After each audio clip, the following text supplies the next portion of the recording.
David desroches is a professor at the National Defence University. He's also former Pentagon Director of Arabian Peninsula Affairs. He's joining us now from Vicenza in Italy. Thank you very much indeed for being with us. Our correspondent Paul Brennan was telling us from London that the UK government is saying that the plan was to de-escalate and stabilise the region. We had something similar from Major General Pat Ryder there from the Pentagon. Do you think these attacks are likely to achieve that? Well, they're calibrated to achieve that, but it's really up to the Houthis. The last time we had a problem, before there was a Gaza war in 2016, when the Houthis fired on ships, there was a limited attack that destroyed shore-based radar, and the Houthis were successfully deterred by that. But their rhetoric may have painted them into the box where they may have to do something. And unfortunately, I don't think they'll get a free pass on that. They've already had 26 free passes. So we'll see.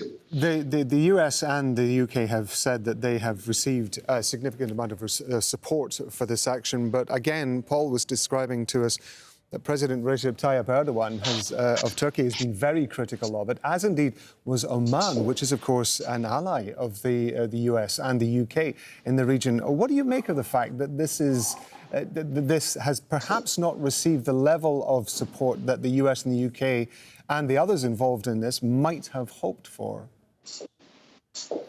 That's a good question. That is a problem. The Houthis have had years to perfect their propaganda machinery, and linking the entirely unrelated war in Gaza to their attempts to become a regional power and indeed to become the recognized government of Yemen. That's brilliant.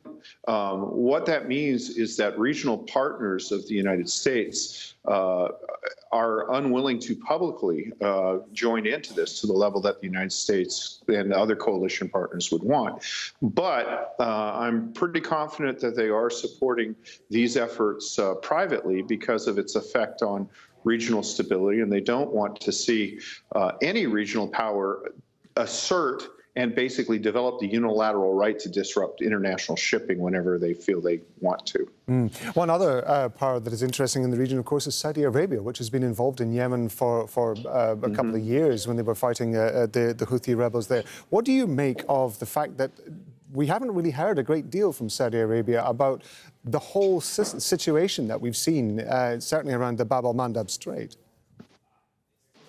Yeah, that's a good question. Well, a lot of Saudi exports go through that area, but they also have two coasts, so they're not as affected by it. And of course, things that transit Suez reach Saudi Arabia without going to the Bab el-Mandab. So they're kind of ambiguous about it. But the big thing is they're still trying to negotiate an end to the war, and they're trying to negotiate what a new Yemen will look like. And I think their attitude is, we can provide support or information, our opinion to the United States, but at the end of the day, this is our neighborhood. So I think they're just kind of stepping back and hoping that this will quietly resolve itself so that they can get on with preserving their own vision of what Yemen-Saudi relations are going to look like in the future. It's really interesting to get your thoughts on this. David desroches, we appreciate it as always. Thank you very much indeed for your time.